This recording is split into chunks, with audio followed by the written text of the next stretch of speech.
10 drivers will solidify their contention for the Great Lakes Truck Series Championship. Good evening, everyone. I'm Hunter Brittle alongside my good friend Elliot Henderson, ready to bring you all the action live on Split Second Broadcasting on Twitch. Elliot, with 10 driver seasons on the line tonight, who has more pressure? The guys who are in or the guys who are out? Well, it's a lot more than 10 when you look at it. We've got a list of about 16 that'll pop up here very shortly, and we'll go through them not one by one, but very quickly. Up at the top, anybody that's locked in: Spencer Owens, Nathan Jump, Jared Darling, Shane Nicemonger, Zach Henry have all had very good seasons, either have wins to boot or just really solid, eventful seasons. And we'd say they're locked in mainly because they're about 30 points plus to the cut line. There's only about 30 drivers here tonight, so they literally need to finish about dead last to find themselves out. Madalinas is the oddball that's currently out. He does not have the sufficient amount of starts in the regular season to be granted a provisional into the postseason. He is out just based off that fact. He's missed 3 or more races. And TCB and Austin Moore have some work to do. They're 20 points out. They're going to need some luck from guys like Sensi, Lawson, Fitzgerald, and others to be able to put themselves in. But that cut line, pretty much anywhere between Sims and McConville, I'd say. Sims Gressel kept for pretty solid. If they can have solid, clean nights, top 20, top 15, they're in. But Ashton, Sensi, Fitzgerald, Heller, and McConville, whether they have work to do or they just want to be solid, definitely need to keep their eye out for their other contenders. By the end of it, we'll just have to see who's on the right side of strategy and who's on the opposite side. Right now, everybody that's in has qualified up towards the front. Sensi and Gavin are currently 15th and 18th to start tonight, so we'll have to keep an eye on them as they will be in the thick of it, and a lot of their competitors are up the road a good bit away from them. You can really throw a blanket over that 9th through 14th spot in the point standings here. Every point will be crucial tonight. And speaking of which, about crucial points, the 15th and 16th place drivers in those standings, TCB and Austin Moore, 20 and 21 points out respectively, starting 11th and 12th. Look for them to be battling all night long to make their way up through this field, both battling each other and the rest of the field to try and lock themselves in and knock somebody else out. Yeah, we always talk about how aggressive TCB is at the start of these things, and it'll be interesting to see how much he wants to pressure the beginning of this race all the way through. We've got 100 laps here. It'll be a good bit, but they'll click by relatively quickly as you see the starting lineup clicking by on the bottom of your screen to see where your favorite driver starts tonight. But keep an eye out for those guys that are chase contenders that you want to see in the show later on this season. Eric Kep, I think, is the one outlier, starting second tonight, obviously just barely in by a few points. Probably his best qualifying effort of the season, honestly. So to see him starting second, it's a really good statement going into tonight. Hasn't really been that great at these Speedway tracks. These mile-and-a-half tracks, he's about a 13th average finish, which is pretty far down the boards when you compare it to our other drivers in the field. So we'll have to see if he can up that average finish tonight. But great starting spot right next to Zach Henry, right around Matt Durr, Nathan Jump, Jared Darling, guys that have run up front for a lot of the season. Well, we say Matt Durr, he's been out for a few weeks, so trying to get a bit of a comeback tour, but he'll start third as well. So interesting to see Eric Kep up there. We'll have to see what he does at that track position. Eric Kep with that 12-point cushion over the cutoff line that is Michael Sensi there, sitting 12 points back from him. So Eric looking for a strong performance here tonight, and he's got it started right with that outside pole sitting position there. The pace truck dives onto pit road. We're ready to go racing here in Chicagoland. The green flag is out, and Zach Henry leads him down to the green flag, and Eric Kep is going to be right alongside as they fire off into one. Yeah, Jump had a pretty good push there. Durr didn't really get to the back end of Zach Henry, but at the top lane is going to falter here in the middle of the corner. And Eric doesn't really pinch, doesn't really press the issue. He's going to drop back a little bit. He's got teammate Jared Darling right there with him. So hopefully they'll make a little bit of space. But looks like Jared kind of going to push Matt Durr up there. And this is where the draft comes into play down the backstretch. No one making moves. Zach Henry to the point. Nice and comfortable. You see a couple guys fan out to the outside lane. Eric kept trying to make up ground on the top now, coming down from turn 4. Zach Henry will lead him across the stripe. He will lead lap 1 here in Chicagoland. Behind him, right on it, hot on his heels, is the Matt Durr truck in the 44 there. He's looking to make a strong impression after missing a couple weeks there. Jared Darling has moved up in front of teammate Eric Kep there. He holds that third position with Eric Kep challenging on the high side here as they dive back off into one. Into 4, and we've got a car on the wall. That's Chris Heller. Big championship implications here tonight as Chris Heller is already in the wall, and that's Austin Moore. 2 drivers in the thick of things for the points battle. That is massive for their seasons. Huge hits here in the early going here. That's just lap 2, and Jackson already Sims, they're going to have to work on it. Jackson Sims got to the wall really hard. I believe made contact with Shane Neiswanger. He is really hurting. Made some major contact with the outside wall. Him and Heller going to be aerodynamically killed from that. Both really needed strong runs to be able to make the chase, and that'll, I mean, basically do it for Heller. I don't know how he's going to be able to come back from that. We'll have to see how this race unfolds as Jared Darling now pressuring for the lead, but a lot happening there. We'll have to catch you back up as things sort out, but right now, Heller and Sims was in by a lot. Heller was sitting on the outside looking in. Both really bad starts to their night. Austin Moore also gets caught up in that. I don't think he has too much damage, but definitely hindering all 3 of their races really early on.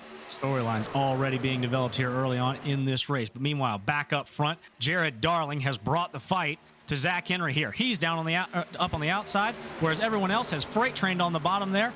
But he's still going to have the position on the top side going into 1. He's going to dive down to pinch down the truck of Zach Henry, and going to have the run and the momentum off of 4, give the advantage to Jared Darling down the back.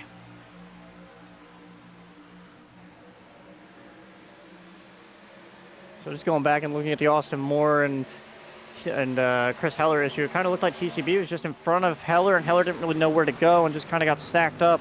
It looks like Austin didn't really have a lot of damage, and the whole deal with Sims and as Jordan Gonzalez gets in there with Eric Hepp, but Sims and Shane were talking about their contact, and Shane said he got a 4X and they thought they made contact, but it looks like Sims just kind of went in the corner and the truck just kind of went straight, and then towards the end of the corner it just really went straight. Almost like a tire go down or some type of issue with his wheel or something, and unfortunately he's got a lot of damage. Heller has a lot of damage. Austin Moore probably made out the best out of it, but lost a lot of track position with it. And the other battle going on is still Gavin Fitzgerald with Michael Sensi back there around that 15th spot. I don't know that they've gotten off each other quite yet. It looks like Sensi's gotten the best of that battle so far. The field fires off down into 1. Jared Darling has sole control of this lead pack here. They're almost packed up there behind him like a super speedway around this track.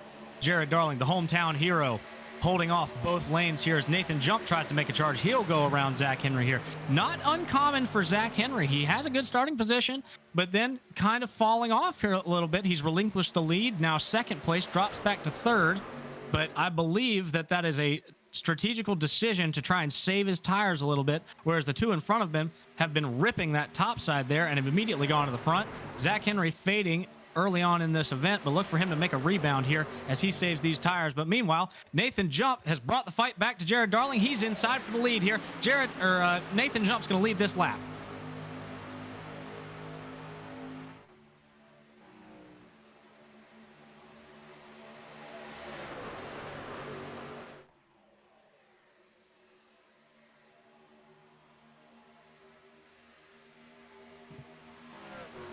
Nathan Jump leads the field off into 3, and they're already catching that lap car of Chris Heller here. This is going to be a huge hit to his points efforts here tonight as he goes 1 lap down. Will be the first car to go 1 lap down in this event. Huge hit to his points efforts here tonight as Nathan Jump has assumed the race lead, and he is setting sail on Jared Darling. Slight technical difficulties, but I've rejoined and just going to catch you back up with Heller and Moore and I believe Sims as well, all having issues. Heller now a lap down. Sims has lost the draft, and Moore has kind of gathered himself, but is still straggling towards the rear of this field. And just back to Zach Henry really quick. This is kind of his MO. He likes to sit back in about 3rd, 4th, 5th spot and just kind of save some tire and let it ride. A lot of these guys are going to start to get tight. They're going to start to push on corner exit. And that's when Zach Henry's going to have the tire later on in the run to be able to do something with it. As we get a gaggle back there with Heller and Spencer Owens. Jared Darling trying to look to the outside of Nathan Jump as we flick away really quick. And right now, battle back for the lead. Jared Darling looking to the outside of Nathan Jump. Jared Darling trying to take the fight right back to Nathan Jump here. He says, this is my hometown track. I'm going to be the one making the noise tonight.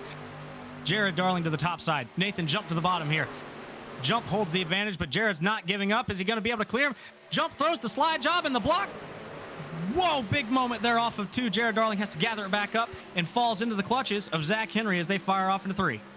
Really aggressive this early on. We've seen it from Jump before. We've seen it from others. Jared usually not one to back down either. So I think Jump knows just how much that clean air really matters, and he was going to prove it right there. And it is so hard to pass on the bottom, as you kind of saw it. It's how Jump got around initially, and it's how Jared was getting back to him, just how good that outside lane is as Jared puts the move on Zach Henry. McConville and Shane Nicewanger make a little bit of contact behind him, but keep it going straight. I don't know if these trucks are just getting tighter, if they're getting close to each other and just kind of getting nervous, but they seem to be a little bit on edge here at the beginning of the run.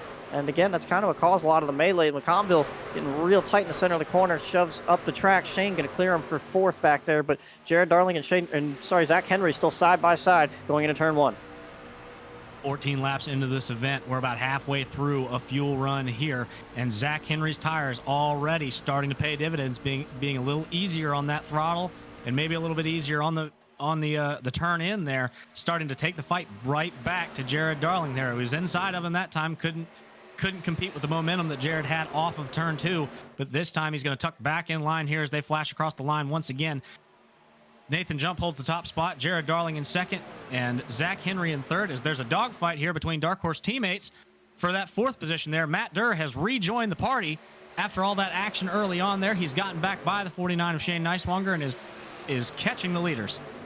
Yeah, Matt Durr is definitely another one to watch. He knows how to save tire, and he knows how to kind of just wait and let all these guys race really hard and come back to him. You can see him really working the outside. No one else is working it as hard as he is, and he's really starting to gather it back up. As well as Heller, honestly, starting to move his way back towards the front here, just behind Mike McConville. He's, again, a lap down, but needs to try to maintain position and potentially get a break and get the free pass if he can, because obviously trying to get those points back and trying to make this playoffs here with only being less than about 10 points out.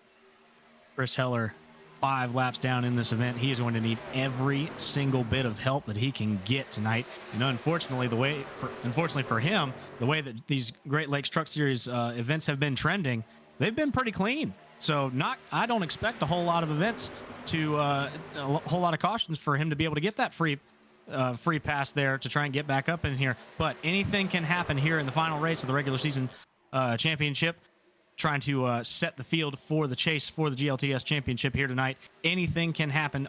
Nothing is off the table until that checkered flag falls, and Chris Heller knows it. He is now coming back up into this lead group here. He's gotten around Mike McConville, setting his sights on Shane Nicewanger as they flash across the line. 18 complete this time. I did not realize he had lost that many laps. That would probably mean that he ended up pitting, getting some fresh tires if he's this quick. Gotta wonder if that's just a strategy, trying to see how much damage he had. Meanwhile, back a few trucks back, Eric Hep for the outside wall. Him and Sensi got really close together. Eric just got put up on the outside wall, and that will hurt him now. That was major damage to the front end of Eric Kempf. All of the chase drivers starting to have issues, one after the other. Sims, Heller, Kempf, Austin Moore. Who else might honestly fall clutches to this? We saw Caressel slightly get the wall, but Eric Kempf, a lot of damage there with that issue. Is Matt Durr, you can see, really come back to the party. He's already cleared Henry up to 3rd now, pressuring Jared Darling for 2nd. Matt Durr trying to take the fight back to Jared Darling here, but I want to go back to that damage that Eric Kempf's got on the right side of his vehicle. Elliot, how badly is that going to hurt his momentum and his just overall speed at this track, where it's not a drafting track like Daytona and Talladega, but we're back at these cookie cutters. As you see Eric Kempf diving on a pit road, he's just got to bow out and take this the damage here to try and repair before he hemorrhages more time to the leaders. How big of an impact is that damage, rather, if he can't get it repaired?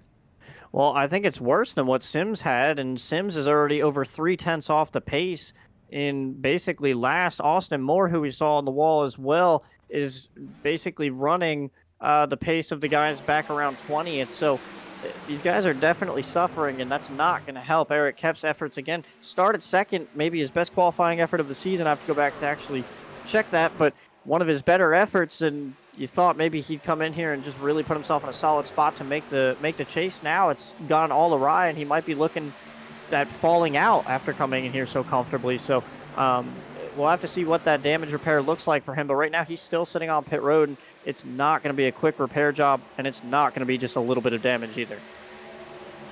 When we started this event, Eric Kepf had a 12-point cushion over the cut line. Now it's all gone. He probably is, or it is, or below the cut line here. Huge implications in his championship efforts here. So much action has happened here tonight that we haven't been able to mention. And we're almost a quarter way through this event. We haven't been able to mention here. It's baseball night in GLR. If you've, I'm sure the viewers at home have all noticed that a lot of our trucks here tonight flashing new baseball-themed paint schemes here as we take a look at Nathan Jump in this Arizona Diamondbacks scheme here. This is kind of a theme we've started doing here in GLR. We've got a lot of sports enthusiasts in the league. We give them an effort. We want to give everybody an effort to show their support to their local teams, local or not so local. In the case of Nathan Jump, he lives in Wyoming and is a Arizona Diamondbacks fan.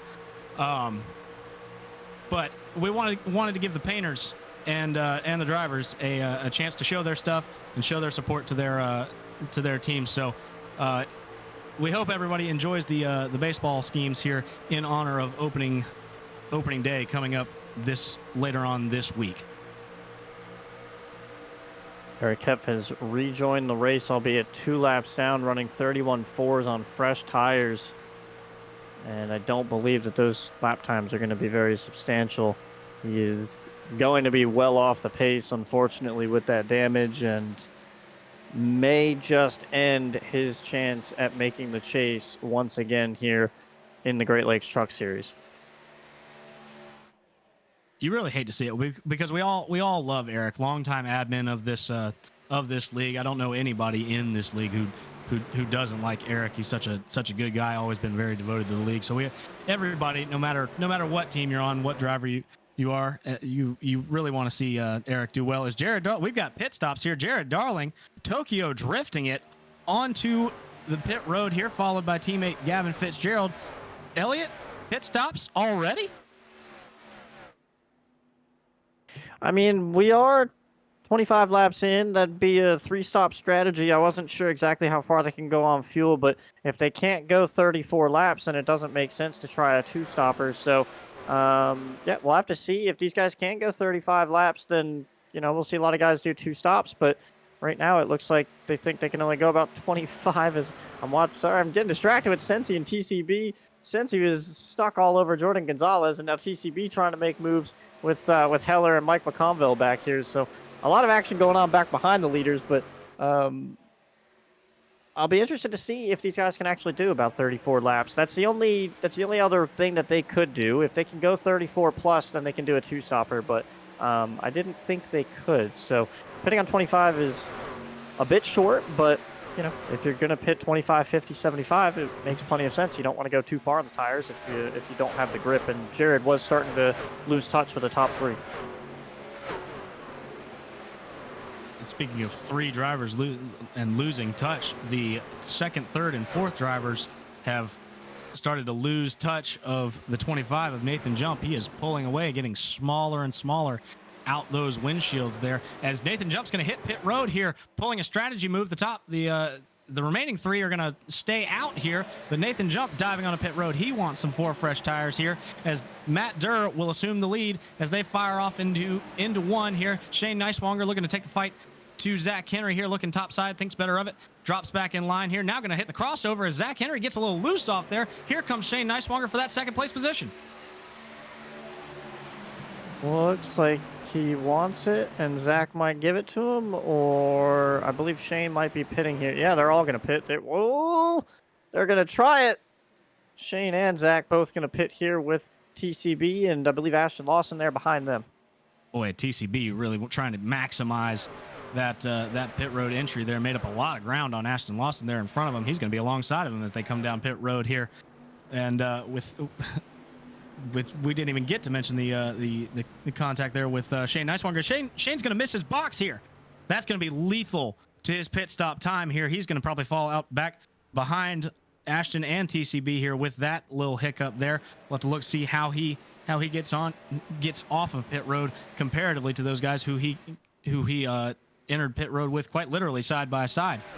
They're going to rejoin the track here. The next group has pitted now, led by the 81 of Mike McConville, Spencer Owens there, Michael Senzi, Aiden DuPont, Jordan Gonzalez, all takers as well here. So pit stops already happening here. We're on lap 31. So, Elliot, I'm very interested because we're not at 33, but we're right there. Yeah, I'm going to suggest that they can't go that far and they can't make it a two-stopper. So everyone's just going to, I believe they're going to run this one out a little bit long, probably run the next one out a little bit long, and then also just cut the last one in half and just make it a three-stopper. So it'll be interesting to see if the undercut's going to work for these guys, or if I always like the idea of staying out 2 or 3 laps later and having the fresher tires at the end of the run, especially if you're fast throughout the run. Those fresher tires towards the end are going to help you. But we saw it at Gateway where Gavin Fitzgerald, Eric Kep tried the undercut. It didn't work for someone like Gavin, but Eric, I believe it netted him a positive gain from where he started to where he finished, or about even. So we'll have to see how that works. Some tracks prefer it more than others. So right now, it looks like it's working for Gavin currently, as he's out ahead of these guys, currently ahead of Matt Durr. He was running 15th, and Matt Durr is going to cycle around to be not your leader. Nathan Jump has that on complete lock, but I believe he's going to cycle out to be about 3rd. Or I'm sorry, Jared Darling is actually your leader currently with the fact that he undercut. So put Jared Darling to the point. Nathan Jump trying to track him down currently. Gavin Fitzgerald 3rd. Matt Durr, and then Ashton Lawson cycle out your top 5. You'll have to look down a little bit for Shane Neiswanger back to 7th. Lost a good bit of ground, but not something that he can't make up over the race.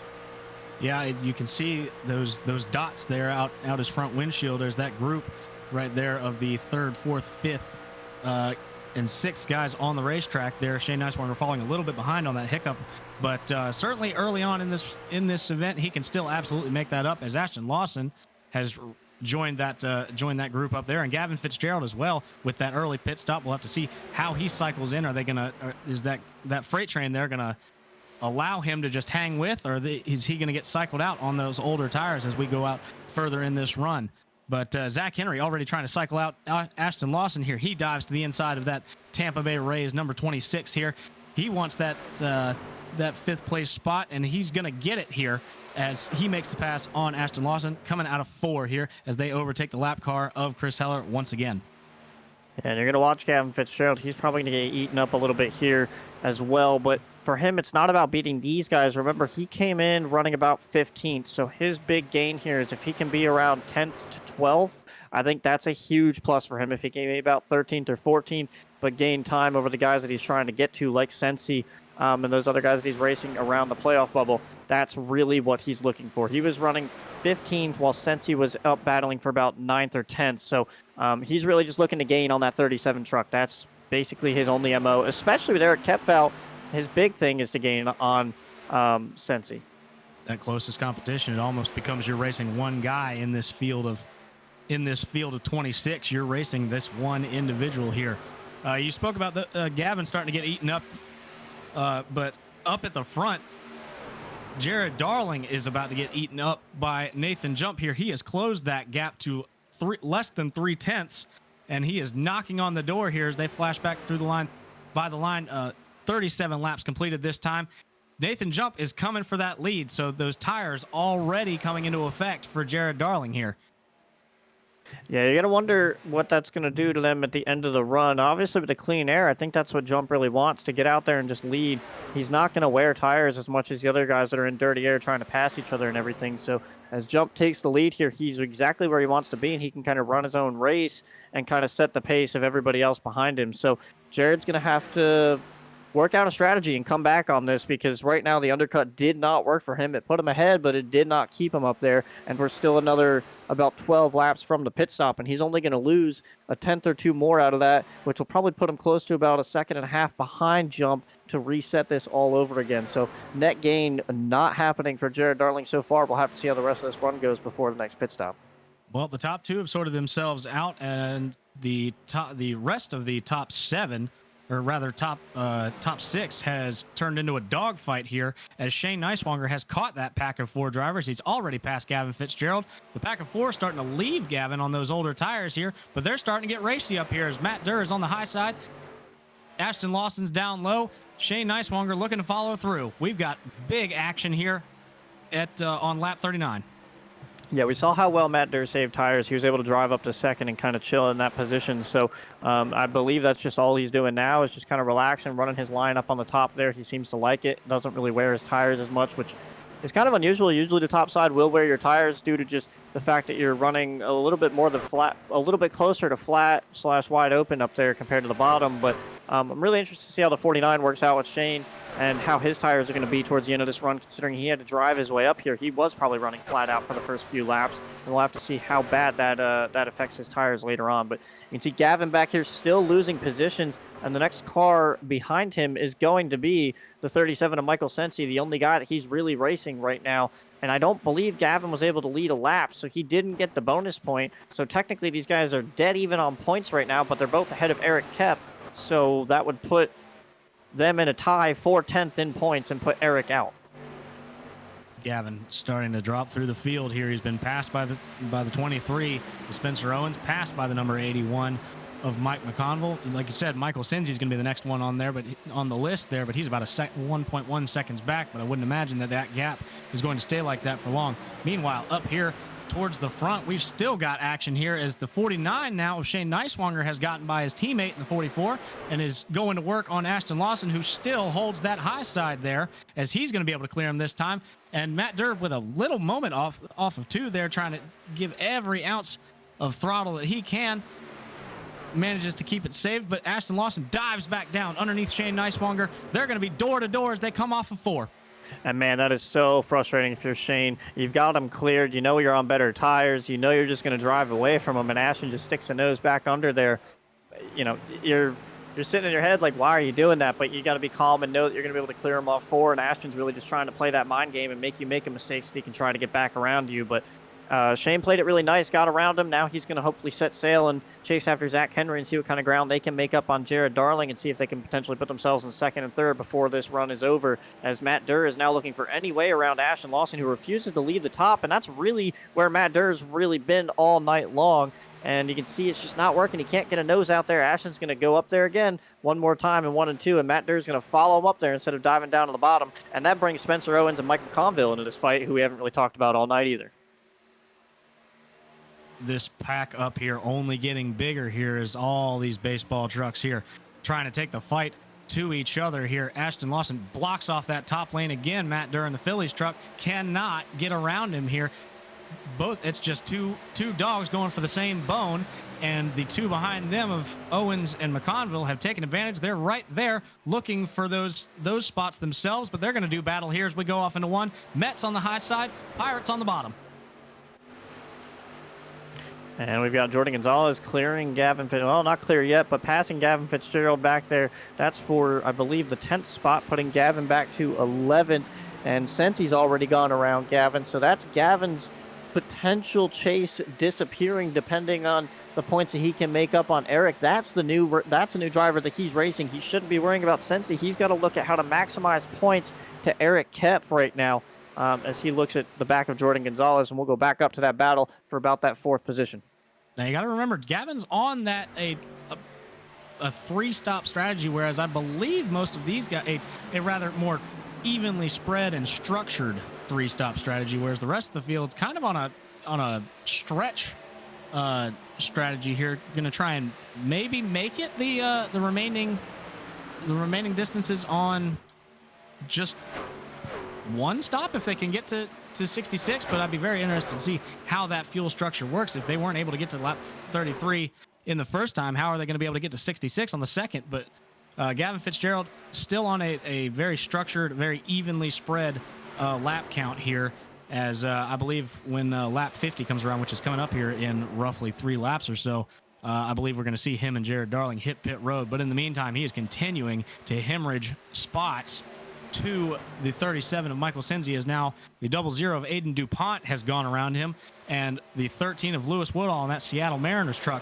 looking on, trying to maximize his night as well. It's just it's a waiting game at this point for pit stops. The magic number for Gavin is 13 points over Eric Kep. He needs to finish 14 positions better than his teammate in the 63 truck in order to put himself in a spot to make the chase and kick Eric out. Right now, he sits 12 positions up. So this undercut has to work for him, or it's not going to be a good night for Gavin Fitzgerald once again. And I mean, this is, it didn't work that well for him at Gateway. I'm very torn on why he'd do it again here when he knows he could run longer, and that usually, especially on the 1.5 milers, you want that extra tire underneath you. I understand he wasn't that fast at the beginning, but usually if you don't have the pace, undercutting isn't going to help you because you're just going to burn through the tires just as quick. As he hits pit road here, continuing that strategy, even 25 lap runs, Jared Darling stays out for an extra lap, but Gavin is dead set on this strategy. Worth noting, also, Gavin wasn't the only one to pit road there. The 52 of Ross Brockman, noted fuel strategy savant in this league here, has hit pit road too. Does he believe that he can make this even strategy try and work here as Jared Darling comes around and he will hit pit road? Nick Caressel follows on board. So more guys pitting right here at this halfway point, trying to split this race up into two more even segments as we get into the back half of this event. So strategy getting even thicker now as we get into the back half of this race. Don't forget Sims also going a lap down here. I'm not sure if maybe Brockman has an issue. He's now a lap down. He may have had a problem that required him to pit there, and that's not really what he wants to be doing. And you got to remember, sorry, we go back to Sims here, who's now gone a lap down just based off of speed. He doesn't have the truck under him with the damage that he suffered early on in this race. Remember, he's only 3 points ahead of Eric. So Sensi could jump both of these guys and be very safe and not be worried about Gavin at all. And then his nearest behind competitor was Heller, who's currently 5 laps down in 26. So the 37 is in a position of just managing his own race at this point. He is his own destiny. McConville, on the other hand, is a guy that can also jump up from this very well. He came in here 19 points behind Eric. Currently, he is sitting in 7th. That puts him 18 points ahead of Eric. If he can pull out a top 5 here and get a 20-point gain on Eric, he could effectively put himself in, depending on where Gavin finishes this race. The things that could happen right now between those 3 drivers is absolutely insane, but it all kind of leads to Eric and Sims having potentially having a really bad night. We've also forgot to mention here, Nick Caressel is smack in the middle of that point fight that we were talking about with Jackson Sims, Ashton Lawson there. Ashton's got the 12-point gap. Nick Caressel with a 14-point gap. Nobody is safe in this field mathematically, at least when they started this event. With how Eric and Heller's nights have gone, that may have changed. Unfortunately, we don't have we do not possess the technology to live track the points, unfortunately. Otherwise, I think me and Elliot would just be watching that all night rather than this race. But so points are going to ebb and flow all night long, and you're going to see it all here on Split Second Broadcasting on Twitch. Meanwhile, back at the front, Nathan Jump is hitting pit road. Zach Henry's going to follow him this time. The 26 of Ashton Lawson and the 49 of Shane Nicewanger are going to stay out, get those. Ashton's going to get that vital point for leading a lap here in his hunt to make the chase. But Nathan Jump and Zach Henry hitting pit road this time. Mike McConville follows them on a pit road too. He's playing follow the leader. I can't fault his logic there. If it's working for the guys up front, it should work for you. Yeah, we also didn't mention Ashton Lawson. He came in here just 5 points behind Eric and 7 points ahead of Sensi, sorry. And, I mean, he's smack dab in the middle of it as well. So he's probably the only one that's having, I'd say, a solid night out of the other guys that are around the bubble. He's been ahead of Sensi and Fitzgerald pretty much all night. McConville's probably his closest competitor on speed, but otherwise, everyone else has been pretty much suffering. So they could definitely wreak havoc on the points, as I believe Spencer Owens and Matt Durr are having some fun out on track. They were just talking about a little bit of a battle that they just had in 1 and 2 and got a little bit of loose. And you can see Matt Durr takes that spot back away from Spencer, but they're losing a bunch of time to Shane Nicewanger, who's just going to eat up that clean air and enjoy himself for a lap before he hits pit road likely this time.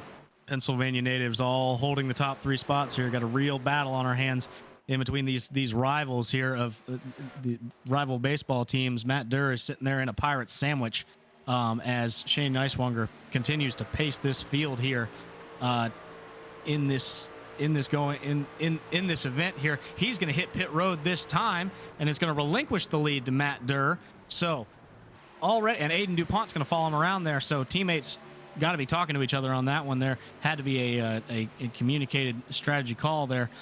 So Matt Durr is going to reclaim or claim the lead. He's going to get a vital point for leading a lap here. Unfortunately, he's a little too far out to contend for this chase. But I'm so wrapped up in talking points that everybody's just going to get a point when I can mention it. Matt Durr on the bottom, Spencer Owens up top, and look at Nathan Jump. The speed that Nathan Jump has on those new tires. You got to think that the longer these guys stay out here, Nathan Jump's already pitted.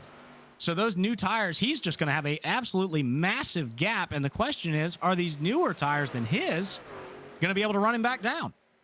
I'm very interested also in the Sensi and Gavin Fitzgerald situation here. You can see Sensi out there with Spencer Owens. They're both going to pit this time by, but they're running it completely dry, whereas Gavin has now pit 10 laps sooner than Michael Sensi. Is Sensi going to split this last run in half and pit on about lap 80, or what is he going to end up doing here? And is that going to really affect his battle with Gavin Fitzgerald? Obviously, with Eric Kep having his troubles and everything, I don't think Sensi's is worried about that. He can kind of run his own race, but it'll be interesting to see how that undercut works for Gavin, because those two are kind of the two guys that will set this apart. This pit stop cycle being a little bit more spread out than the last one. Elliot, do you have any thoughts as to why that is? Rather, we had all those big packs that hit pit road together. This time around, we've got one to two trucks, sometimes 3 or 4, but I haven't seen much more than that hitting pit road. It's been very staggered here. Is the point for leading a lap that crucial? I think for guys like Spencer Owens and Nathan Jump and others, it matters because they are all racing for those. Again, the regular season winner will get 10 bonus points towards the chase. So guys like Shane Neiswanger, Jared Darling, Nathan Jump, and Spencer Owens that came in here with a potential chance to get that point, to get those 10 points, they want to lead that lap and they want to try to put themselves in a position where they can come out of here with the extra points. But, the only other people that it matters to are those guys around the bubble, like Michael Sensi, like Gavin Fitzgerald, like Ashton Lawson. But, Sensi tried it. It didn't work. Gavin hasn't been committed to it whatsoever. So right now, it doesn't seem that important to a lot of guys. But I think the big thing with the different strategies now is just they know they can go long. It might just be the fact that we get a lot of cautions in pit cycles. And if these guys know that they can run a little bit longer, they might pit a little bit later and hope that they can get that caution and cycle a bunch of people a lap down and stuff like that. It happened at Gateway where we only had 5 or 6 guys in the lead lap at one point. So, I believe it also happened at Charlotte or somewhere else. So I think, that's also in the back of everyone's mind as well. If they can catch guys a lap down and put themselves in a good spot, that's also beneficial. I have been watching Spencer Owens and Matt Durr slice and dice through their way through this pack of 6 cars that they just came out around, being the 3 of TCB, the 00 of Aiden DuPont. Austin Moore is in that gaggle too. Michael Sensi right there. It was like a hot knife through butter on these newer tires here for the Pennsylvania natives to cut through all of those guys and make their way back up towards the front here. Almost the difference in tire reminded me of that the real life NASCAR Cup Series race that happened at Bristol a couple weeks ago, where the tire differentials looks they said that looked like a video game. This is a video game, and these guys are making moves just like it. So very very hard racing here in this event as the laps start to wind back down here. We're sitting at lap number 65, so I believe that'll put us at 35 to go when they flash across the line here this time. I know a lot of guys are looking for this to just run green all the way through because of the different strategies, but Jared Darling and Rod Fosnaugh had a moment and a half coming off of turn 4 about a lap ago. Jared got tight in the middle of the corner. Rod didn't really want to give him the room out there trying to stay on the lead lap. Jared trying to get away from Nathan Jump, They made a little bit of contact. Both got a little bit loose, but both ended up saving it. Jared now looking in his mirror and seeing Jump close in quicker and quicker every lap. Jump has been multiple tenths faster. Took a half a second out of his lead that time by. So look for Jump to come back. It doesn't look like this strategy for Darling is working. But again, remember, he pits in about 8 laps here. So the big question is Jump going to be able to respond quick enough, or is Jared actually going to make this work for him? The problem with the undercut that Jared's facing is Jump can simply pit 1 lap later if he can just build a lead right now, and then Jared won't have anything to say about it at that point. So I say you put Jump in the catbird seat right now, and Jared's done a really good job of going off strategy and doing what he can, but you're going to watch Jump drive right around in 1 and 2, and Jared can't do absolutely anything about it. 25 truck clear around the 1 truck. Nathan Jump back to the point over Jared Darling. Those tires rearing their ugly head here as we wind down in this event. Jared Darling is watching that 25 truck just get smaller and smaller out of his windshield here. So this final pit sequence going to be absolutely crucial when they come back around to make their stops here. I was just going to talk heavily about Gavin Fitzgerald. He was doing so well. He caught the wall in 3 and 4. Now he blocks Sensi all the way to the apron. Sensi needs to gather it up. Gavin has an issue. Can't get through the corner, but how about that from Gavin Fitzgerald? Doesn't even realize that he's racing Eric Kempf at this point. He's in if he can just hold this race together. Sensi going to be a little bit careful and tiptoe around him here because Sensi knows that he has the spot and he has the points. He's going to clear him here, but Gavin's strategy was working until he caught the wall there in 3 and 4 the last time by, and now it's really going downhill, but that just lost Sensi a solid 2.5 seconds. He was already clear of Aiden DuPont and starting to catch up to Matt Durr there for the 8th spot, and now he's got to rework all the way back up there.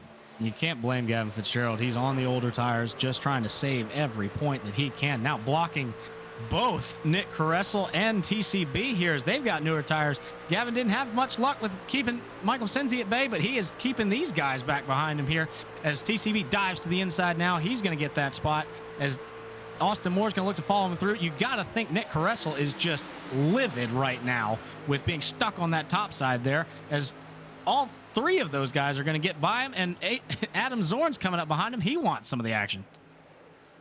And I don't think Austin Moore realizes how tight Gavin's going to get. There he goes, tight in the middle of the corner. Austin had to back out and then get going.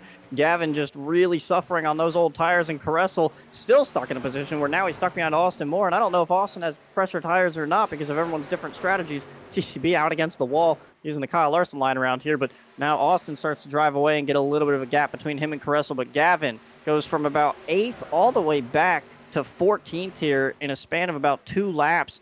That did not work for him whatsoever, and he watches the 37 disappear. The positive for him, though, is he's 11 points up on 11 positions up on Eric Kempf. Again, came in here 13 points behind him. It's not enough, but it's close. He just needs to stay with this run, maybe short pit on the, he's going to have to short pit. That's where he's been this whole strategy. And if he can jump 2 or 3 guys here, he can potentially put himself in over Eric.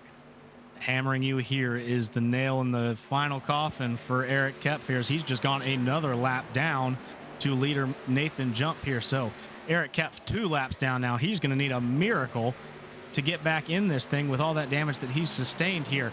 But Nathan Jump pacing the way. He's already opened up a 2.5 second gap over the 1 of Jared Darling as he is slipping back into the clutches of Ashton Lawson, who has gotten around Zach Henry for that 3rd place spot.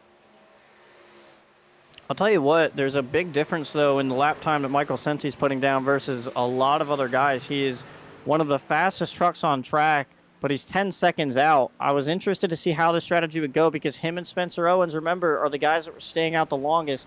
Spencer's also putting down some solid lap times, still running 31.2s, while a lot of the field is running 31.4s. We've got pit stops already starting to happen again. They're all basically on this 3-stop strategy, but again, you got to wonder if now Spencer and Sensi have a little bit of an option here to sit here and split this one up and pit in about 5 laps and just sit here and go hard for the rest of this race. Matt Durr actually hits pit road already, splitting this one up. Lewis Woodall had a moment there. He was sideways at pit entry, really hard on the brakes. That brake bias turned all the way up for him as he is able to recover and make his way slowly down pit lane here. in that Seattle Mariners truck here. Nathan Jump has hit pit road. Jared Darling is right behind him. So that off-sequence strategy that Jared Darling was employed, it's out the window now, and that's going to bring just about everybody else behind him. Shane Neiswanger's in, TCB's in, Ross Brockman's in, Nick Caressel is in. That's just brought the whole flock in there and blown up that spread-out strategy that we've got. Yeah, and that's what I was saying. All these guys that are overcutting can then just sit there and undercut, and it's all about how much ground they make up throughout each run, and Jump was doing it right to make up the most amount of ground and time over everybody else. These other guys definitely have a decision. What are they going to do? Are they going to split it in half? Zach Henry's still out on track. Again, he has nothing to race for. He's here for the win. He might sit here and go as long as possible and try to trap everyone a lap down and hope for a yellow and just get a nice little reset and just have to race himself out there. But you got to wonder if Spencer Owens, Michael Sensi, Austin Moore, do you pit now and cut it back up, or do you stay out and keep running long? Sensi is already behind Jump on track, so you know, if I'm them, if I'm Spencer or Sensi, I'd pit. Yep, Spencer hits pit road now. If I'm Sensi, he might be trying to stay out and lead a lap here, and I believe he will lead this one, yes. And I think with that, you might see him hit pit road here this time by. That all-important point for leading a lap here. Everybody wants it. Everybody's trying to get it here. And this one, as I want to go back to pit stops here. You saw on your screen, Jared Darling had a massive slide through on his pit stop. That wasn't a small one like Shane's. Jared lost a lot of time on that hiccup on pit road. So that strategy that he's been employed, he is now basically an entire front stretch behind Nathan Jump when he was only 3 seconds back. That was huge in his efforts. He's going to have to drive the wheels off that thing back through traffic. He hasn't had to deal with racing through traffic since pretty much the drop of the green flag, since he's been on this off strategy the entire point. So Jared Darling, he's got his work cut out for him if he wants to contend for this win here. As pit stops are still happening, you see Rod Fosnaugh is on pit road this time. He will just about, I believe he's the last one remaining. He will cycle everything back around here. I stand corrected, actually. Austin Moore, Michael Sensi, Robin Durr. I've still got I'm just jumping the shark here. We've got a whole host of guys who are still out on track trying to get this incredibly important bonus point. Michael Sensi is going to hit pit road this time. He's going to bring that 37 truck slowly down the pit road here in Chicagoland to complete his stop here as we are bearing down. We're at 20 to go in this event. Sensi missed pit road the last time I noticed that immediately puts Gavin back in a position where he can do something with this, and Sensi still needs the points over Eric Kepf by the end of this thing. It's not over. He still needs 12 positions over Eric Kepf. So Sensi missing pit road after leading that lap. He's racing himself, and he makes the mistake trying to get down pit road. So that all-important points bubble is wide open once again. These guys just can't seem to avoid some type of drama, and we'll have to see where that cycles him out. That'll easily lose him 5, 6, 7 seconds on track. It should still keep him very close with Gavin, though, and he'll have much fresher tires, but big loss to the 37 truck of Michael Sensi. If I'm Michael Sensi, I'm just putting my foot to the floor, and I'm not lifting until I see God or a checkered flag. That's the only option for him now, as we're at 19 laps to go. That with how long those fuel runs lasted, those tires, you really don't start to feel the tires wear until maybe 10 laps at the earliest, 15. You got to think 20 is when the wear will really start to kick in. But if I'm Michael Sensi, put a brick on the throttle and just let her rip, son. He's got a long way to go in this one, as he is trying to hold. What was he? 12 points over Eric Kepf. He is currently 6 spots over him, with a big hill to climb. Rather, 4 spots in front of Eric Kepf. So he's got a long way to go to try and make that back up, but he's got the tires to do it. It's just a matter of how heavy's that throttle foot, son? He's got about 15-ish laps and 11 seconds up to Gavin Fitzgerald. If he can just get to Gavin with the lap led, if he can just get to within a position of him, he's got it. So that's his mark, and that's what he knows. And Gavin has been struggling, and he has the oldest tires of basically anybody on the track. So that's the mark for Michael Sensi, and he's going to go after it starting now. Sam Hoff has stayed out on track. He's now the last one on this strategy. 83 laps complete, turning lap 84 currently. And I guess he was just out there hoping for someone to create something. Unfortunately, I don't think it's going to happen, and he's either going to have to pit this time by or whenever that truck starts to run out of fuel and start to sputter, which I have to assume is relatively soon. But Nathan Jump already bearing down on him within a 5-second gap and will likely take the lead in the next few laps. But the off-brand strategy for Sam Hoff not going to work. There's Jump crossing the line in second. We're under 4 seconds now. Back to Sam Hoff. I do think it's interesting. If I'm not mistaken, Nathan Jump pit before Ashton Lawson and Zach Henry. He had roughly a 3-second gap on them before pit stops happened. Now it's still roughly 2.5 to 3 seconds, but those two have the newer tires. If this run goes long enough and those tires start to wear, Nathan Jump's had the speed all night long. As you see, Sam Hoff is now hitting pit road. He will concede the lead to Nathan Jump. Will those tires last long enough for Jump to hold that pace that he's had all night long, or will we see him start to slip back and Ashton Lawson and Zach Henry potentially, because Ashton is coming. Zach Henry not so much, but Ashton Lawson's got the pace. He is starting to run down that 25 truck. So the closing laps of this event are about to get interesting here as this gap to the lead is shrinking. The problem for Ashton's going to be that truck in between them. Robin Durr is going to be a roadblock for him, and Dirty Air is horrible at this track. But you said it, Ashton is consistently about 0.2 faster. You got to wonder if Jump pitting that early is going to end up biting him, or if he's just able to save some tire here and potentially make it work for him towards the end of this one. But the other point here is Jared Darling had some issues. He's now over 6.5 seconds behind Nathan Jump, not going to be able to make his way back up there. Now solidly back to the 8th position. Spencer Owens has made his strategy work. He's up to 6th now, trying to bear down on Mike McConville, who's holding strong in 5th. But again, we go back to that battle between Sensi and Gavin Fitzgerald. It hasn't really changed. It's about 10 seconds. So Sensi's made up 1 second on him in about 5 laps. And the other point of this is, I mentioned McConville, 7 points behind Sensi. McConville's 5th. Sensi is 17th. McConville throws a wrench into all of this. He could jump Sensi and Gavin and put one of those two out along with Eric Kepf. I was just getting ready to mention, I'm glad you did. Mike McConville is the wild card in this event. He's far enough back in the points that I can't easily do the math here in my head compared to the other drivers that he is running against. But Mike's in 7th. Gavin is in 11th, and I have to imagine he's falling with as early of a pit stop as he had. And Michael Sensi is in 17th and marching. So this is going to all just turn into a points pretzel here if you're following it with tracers. Huge points implications here as we come to 11 to go this time in Chicagoland. And with 10 laps left, Ashton Lawson is still gaining 0.2 a lap. He's going to have to keep that pace up because he's currently about 1.5 seconds behind Jump as they come to 10 to go this time by. Sorry, but he's going to have to keep that pace up if he plans to get there.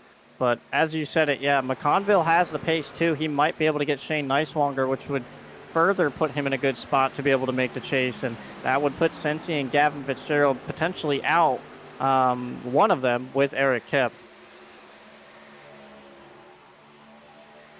Mike McConville has tracked down Shane Neiswanger and just about Zach Henry. Those two cars have tracked down the 12 truck, and they're looking to get that extra point. Mike McConville knows that he needs every point that he can get. The two guys in front of him, they're all but safe at this point. Mike's season's on the line. You got to think he's just going to go for it here as they flash across the line. 9 to go this time here. Mike's going to take the fight to the 49 truck here as they dive off into 1. So I'm trying to pay attention to lap times too, because this points battle is going to be really interesting. Sensi is now running a second of a lap, second quicker than Gavin lap to lap, as Gavin loses positions and Sensi gains positions as well. That's going to tighten up. The big question is just going to be McConville, and if he can get around as he's looking to the inside of Shane, either one of these guys, if not both of them. If McConville gets to 3rd, the points battle is completely shaken. It doesn't matter what Sensi and Gavin do, because McConville's going to have more points than both of them. Shane Neiswanger just about ended Mike McConville's efforts there as he threw a massive block going down the front stretch. Both of them had the run, but Shane Neiswanger had a bigger run, and he had his sights set on the 3rd position there. He was easily able to clear Zach Henry. as he's going to come back across the line here in that third spot. Mike McConville's going to set to work on that 12 truck now, but a huge moment there last time by as Shane Neiswanger threw a massive block here, and it looks like Shane Neiswanger is going to start to pull away here as we wind down the laps in this event. Mike McConville's got to move because Senzi is closing on Gavin, and it's really just a race between those three at this point. Yeah, basically how this boils down. By the way, jump 1.5 seconds up on Ashton Lawson. Nothing changing there. The battle for third is probably our most intense battle. We do have a lot going on between Austin Moore, Gavin Fitzgerald, Jordan Gonzalez, Aiden DuPont. That's a whole gaggle for about 10th to 15th. But the big thing here is if Sensi catches Gavin, that's the first thing. He needs to catch him. He's still 5.5 seconds back, but bearing down quickly. Sensi must get around or be within a position of Gavin. That puts Sensi ahead of Gavin. That will put him in the 10th and final transfer position.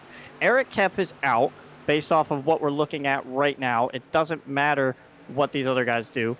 And Mike McConville would be in. I believe that's how that would work. With where Eric Kepf is currently running, he is 25th. Sensi would actually no. Eric Kepf would be in based off of that math because Sensi would need to be 12 spots ahead of him. So Sensi still needs to gain about 3 spots, be right with Gavin, and then McConville and Sensi would be your final 2 transfers, and both Spectrum drivers would be on the outside looking in.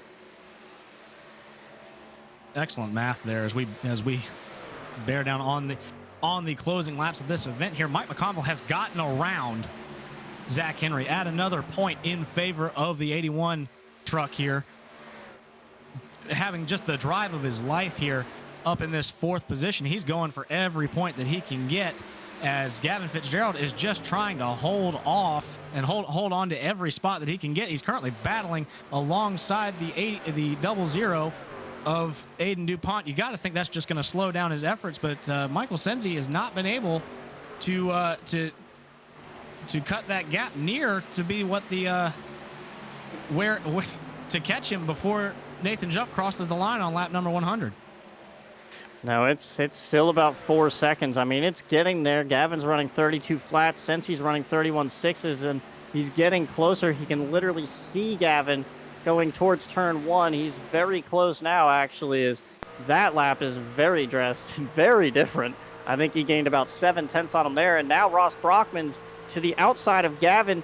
That's going to give Sensi enough points to beat Gavin, but now looking back at it, McConville might be far enough ahead and Sensi might be far enough back that Eric Kepf in the picture might be okay. Remember, Eric Kepf came in here 12 points ahead of Michael Sensi. Sensi is 16th. Eric is 25th. That's not enough points for Sensi to be ahead of Eric. So that would force Sensi behind McConville. McConville would jump Sensi and put McConville and Eric Kepf in. So right now for Sensi, it's not just Gavin, but it's McConville dropping back or getting enough spots to be ahead of Eric. I believe with the way that this is shaping up and we're coming to the white flag, we're on the white flag, that Sensi's not going to be able to do this. You're going to have those points ready to be entered into the calculator here when we come across the line, because Nathan Jump has just been the class of the field tonight. He's in 3, coming out of 4 this time. Ashton Lawson was trying to mount a comeback. It's not going to happen. Nathan Jump is going to come across the line as your winner here in Chicagoland in the final race of the regular season here. Ashton Lawson's going to come home second. Shane Neiswanger brings it home in 3rd, and Mike McConville is going to be in 4th position with an awesome drive here. Boy, you better have those results and standings ready, because this is going to be interesting. Brockman beat Gavin to the line as well. That gives Sensi the point over Gavin. And then if you want to count that up, Spencer Owens didn't get enough to beat Jump. I believe Jump wins the regular season championship by 1 point, with Spencer finishing 6th. They both led laps, but Jump obviously led the most. And I don't believe Spencer did enough to be able to keep that 6-point gap that he had over Jump. So, I mean, all of these points positions are going to come down to basically ties or 1-point differentials. We're going to need to get this done before we get off the air tonight, because it's very, very close. Absolutely, we will have to. But the points is unknown. Point structure's up in the air. But the one thing that we know for certain, Nathan Jump in that beautiful pinstriped Arizona Diamondbacks truck, he is your winner here tonight. I believe that's his 4th win on the season here. Just absolutely proving to be one of the favorites here as we go into, we will start the chase for the GLTS championship here next week.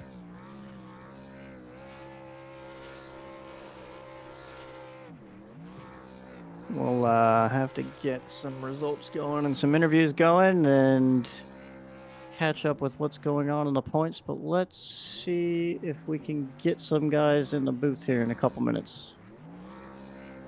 Nathan Jump's too busy burning it down. Shane Neiswanger's being the great admin that he is. Ashton Lawson brought it home second here. An awesome run for him tonight. Gave everything he could to try and run down Nathan Jump. Had the pace, just not enough time, and Jump was just too good tonight. It just being the class of the field, he truly, in my mind, is the favorite here in this fight for the championship here, as we've got interviews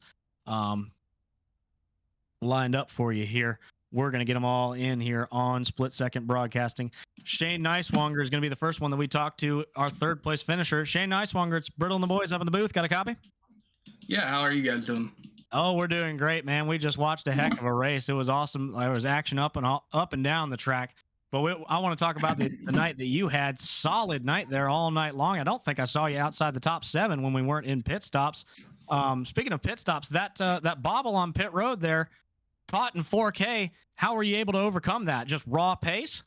It didn't really hurt us that bad. I guess that's what got Jump his 3-second lead, but we all sort of. Oh, I guess you're talking about when I slid through the box.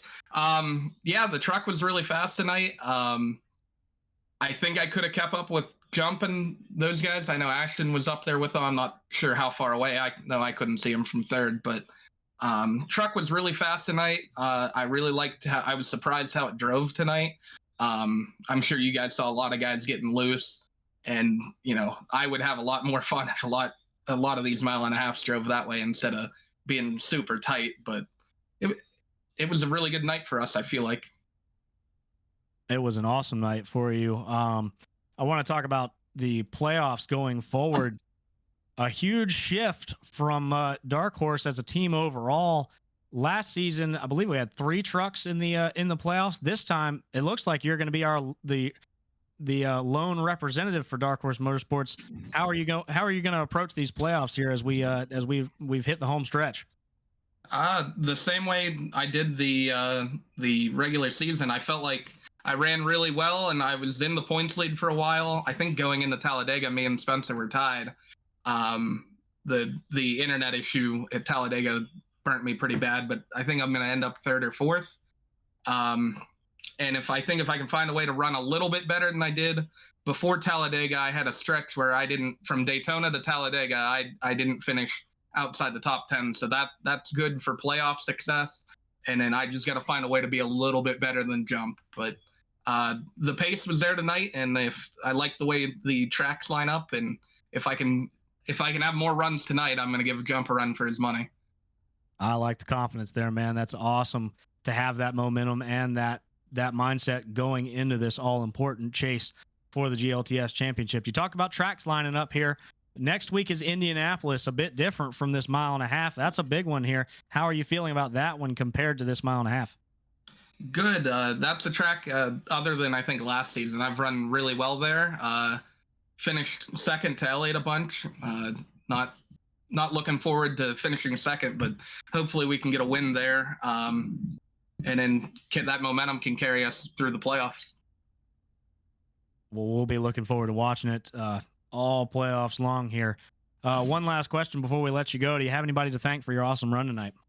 Yeah, I want to thank the guys at Dark Horse. I know you said I'm the only one in the playoffs, but if Matt didn't get hurt in the middle of the season, he'd be right there too. Aiden and Lewis, I know they were both fighting for a spot. I think they missed some races, but they definitely had the pace to be in the playoffs this season. And Robin, want to give him a shout out. Also Adam, all those guys, they help me each week when we practice get a little bit faster. So shout out to those guys. Thanks to everybody who watched tonight. Hopefully we put on an entertaining race for you. And thanks to you guys and Jeff for putting on the broadcast. Well, buddy, it's a great pleasure watching you rip around this racetrack and just about every racetrack that we do every single week. Awesome to have you up in the booth here for your awesome third place run here. Thanks for talking to us, and good luck in the playoffs. Yeah, thanks, guys. And we've got our second place finisher. If I can drag him up here. He's Ashton Lawson. Ashton, another solid race tonight. Another way to put yourself into the playoffs. How are we feeling moving on to Indianapolis? Well, I'm feeling a lot better at this time of night this week than I did last week, that's for sure. How we didn't talk about you a whole lot tonight. Ended up second. Do you feel like you may have had something for Jump? I mean, you had the same pace as him. Do you think maybe the fuel strategy or the tire strategy you guys were working on with the different pit stop sequences, do you think maybe you went the wrong way with it and you could have done something in the middle of the race to get up there and potentially race him for it? Yeah, I think if I pitted a couple laps earlier in the middle of the race, it might have made a difference on where we came out from the cycle, but I think I was more concerned on big picture the whole night than winning the actual race. I started to lose tires at the end of the run, so I just backed up a little bit to avoid doing something stupid to miss the playoffs. Yeah, a lot of guys started having issues. It was good to see you kind of, you and McConville be the two highlights and keep your cool and maintain really nice running positions. McConville obviously was top 5, and you finishing off the night with a podium. You have anyone to thank for tonight before we let you go and start looking forward to next week? The whole Spectrum SB2 alliance deal. It's always nice to have valuable input from teammates. Well, Ashton, always good watching you run this well. Looking forward to what you can do and seeing if you might be the guy to challenge Jump for this championship. And we'll catch you next week in Indy. All right. You mean 2 weeks? Sure. Yeah. Off week. Yep. Have a good one. You too. And last but certainly not least, we're going to bring in your race winner here tonight and regular season points champion. Going to have those crucial 10 bonus points going into the chase here. Nathan Jump joins us up in the booth. What's Buddy, up, Brutal? I seriously, man, we're just gonna have to give you the keys to the place. Like I feel like we talk to you every week. How do you keep doing it? Well, first off, shout out 2511. We got 6 out of 10 wins for the regular season, so we're shooting 60%. They've helped me a lot, and I think I've helped them. And I don't know, I've just been in a groove, just having fun, I guess. Showing up to every race thinking I can win, and sometimes it works out. Sometimes it's worked out. More often than not, it's netted you at least a top 3. I feel like we talk to you every. Yeah, I've never every talked to single week. Elliot here in the booth, just you.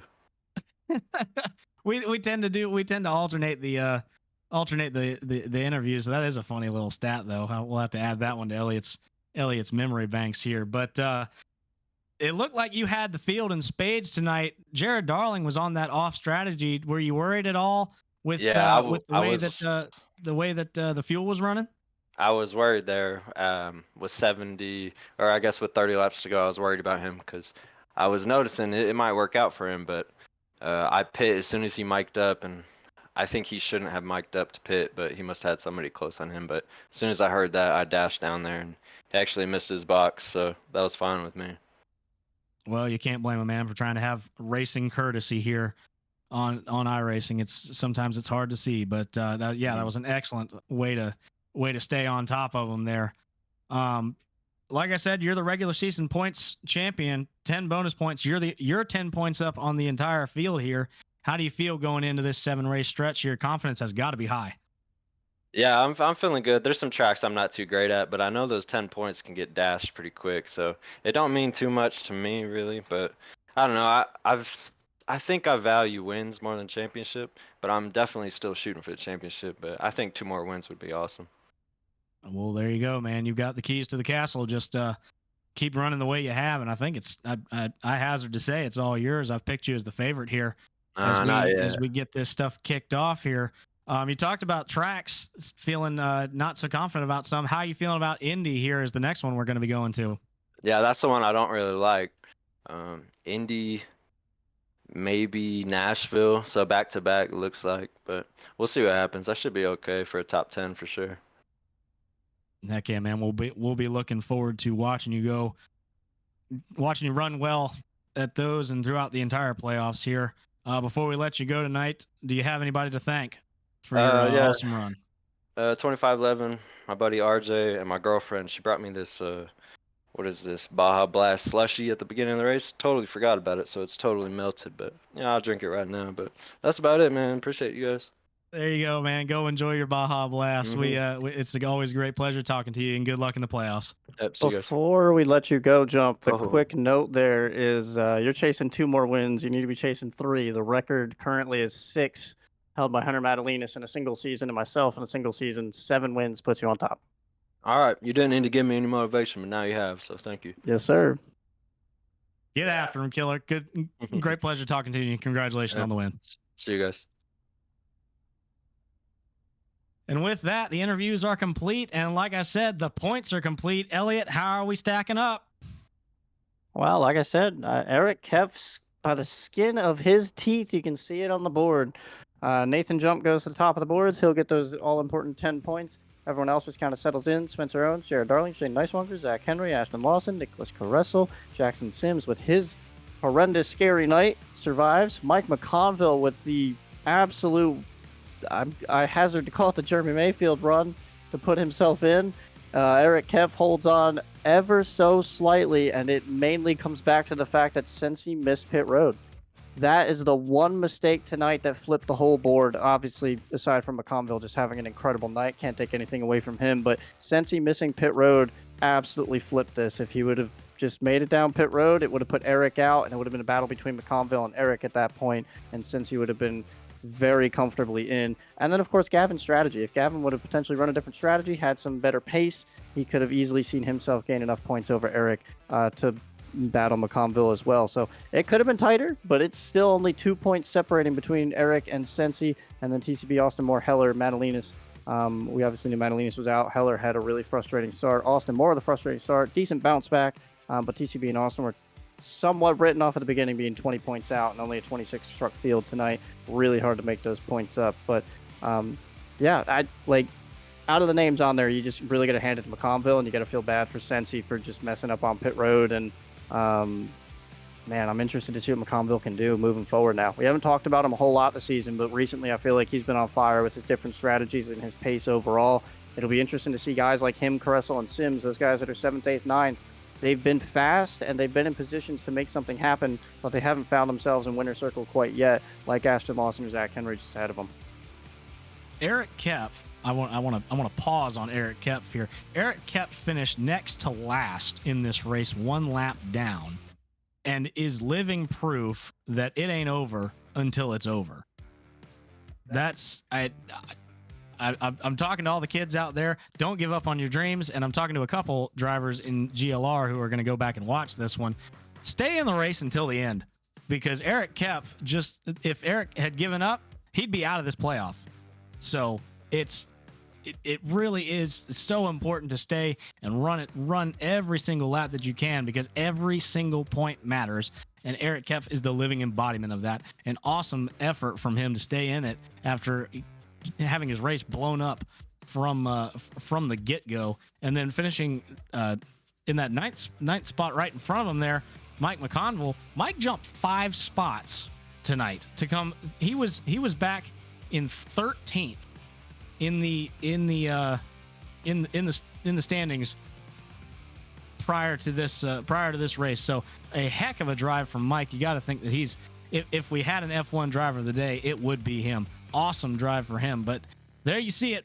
Those are the guys who are going to be competing for the coveted Great Lakes Championship here. You've got your favorites, you've got your dark horses, but all eyes are going to be glued on all 10 of them here, as we've got 7 races to go in this event, in this season. Before we go, we'll if we can, we'll take you through the running order, the finishing order one last time here in Chicagoland in the final race of the regular season championships. Nathan Jump was your winner. Ashton Lawson brings home second. Shane Nicewanger rounds out your podium positions here. Mike McConville, we talked about him with his awesome run all night long, locking himself into the playoffs. Zach Henry brings it home fifth. Another solid one for him. He's got to have momentum running all the way into the playoffs here. Spencer Owens came in tonight with the points lead, just let it slip through his fingers here by 4 points. Nathan Jump beat him out for that regular season championship, but I'm living proof that that doesn't necessarily mean anything, and it's still all to play for. So Spencer Owens finishing sixth tonight. Jared Darling rounds out, will come home seventh, a solid night for him, playing that off strategy. Matt Durr, after just continues to have solid performances after coming back after that leg injury. You got to think if he hadn't been injured, we'd have another guy to talk about in that points battle. TCB unfortunately wasn't able to make up that gap that he had to the cutoff line. He'll bring it home ninth. It's still a solid night from him. And Nick Caressel will bring it home in 10th here. He will lock himself into his first GLR chase here, or chase for the GLTS championship in his first season in GLR competition. So awesome to see him already making an impact. Austin Moore with a really nice comeback. Again, we mentioned him way at the beginning of the race and not very much through the middle, but he was involved in a couple of those incidents at the beginning with Eric Kepf and Jackson Sims and Chris Heller and others. Ends up 11th. Jordan Gonzalez, just a solid night. I was talking to him before the race. He was just looking forward to not being wrecked this week. It's been a really stressful few weeks for him. He just hasn't really had the luck and has been taking out a lot of stuff that wasn't his own fault. So started 13th, finished 12th. Just a nice solid night. Get that confidence back and start looking forward to some of these other tracks. Aiden DuPont, another solid night as well. Ross Brockman, a couple guys that didn't really qualify well, but kind of drove their way up through the field, just had quiet nights and finished up towards the front. Gavin Fitzgerald and Michael Sensi we talked about. Those two were the two that should have, one of them probably should have been in on points, but unfortunately, Gavin with his off strategy didn't work out, didn't have the pace, and Sensi missing pit road, found himself in 16th. Had a much better run going, but that's where he'll end up tonight. Louis Woodall right there in 17th, not too bad of a run. I'm sure he wish he could have done a little bit better, but stayed out of trouble tonight. Just had a solid run. Robin Durr, Rod Fosnaugh, Sam Hoff, all rounding out the top 20 again. Just guys that didn't really have the pace tonight, but found themselves in a really good spot and didn't make any trouble out of it. Taking through the remainder of the field here, the remaining five here. Alex Fetter will bring it home in 21st. James Shiflett, 22nd. Adam Zorn, all finishing on the lead lap here, brings home in 23rd. Jackson Sims, the first of those guys. It still made the playoffs, but it had to have been a scary moment for him with that early on contact there. Eric Kepf, your Cinderella story here, just managing to eke out a spot in the playoffs here. He will bring it home 25th. And then on the complete opposite side of that coin, Chris Heller, you got to feel for Chris tonight. Didn't even really get a shot to contend for that playoff spot, being taken out with some contact early on here. He will finish 5 laps down in the 26th position. That'll just about wrap it up for us here at Split Second Broadcasting. This has been the coverage of the Great Lakes Truck Series final race of the regular season championship. We will be back next week for 2 weeks. We've got an off week next week. So in 2 weeks, on April 9th, we will kick off the chase for the GLTS championship at Indianapolis. From Split Second Broadcasting, my name is Hunter Brittle, alongside Elliot Henderson. Thank you so much for joining us here tonight. Follow us on Twitch and subscribe. Ring the bell for notifications. Thank you so much for watching. We'll see you in 2 weeks in Indy.